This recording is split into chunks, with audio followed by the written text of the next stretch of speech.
இந்த கல்விக்கு இவ்வளோ பெரிய தொண்டு செய்கிறதால இன்றையிலேருந்து இளைய தளபதி அதோடு சேர்த்து இளைய காமராஜர்னு அழைக்கணும்னு நான் வேண்டிக்கிறேன். தேங்க்யூ. Thank you so much. ஆக எனக்கு ஒன்று மட்டும் உறுதியாக தெரிகிறது.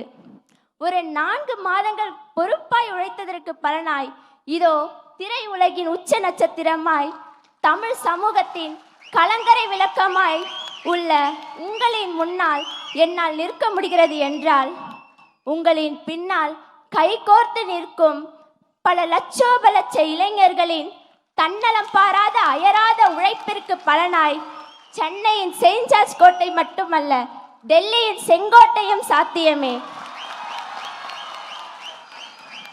இது கடமையை செய், பலனை எதிர்பாராதே என்ற கீதையின் மீது சத்தியமே. நன்றி, வணக்கம். நன்றி அண்ணா. இந்த கல்விக்கு இவ்வளோ பெரிய தொண்டு செய்கிறதால இன்றையிலேருந்து இளைய தளபதி அதோடு சேர்த்து இளைய காமராஜர்னு அழைக்கணும்னு நான் வேண்டிக்கிறேன். தேங்க்யூ. Thank you so much.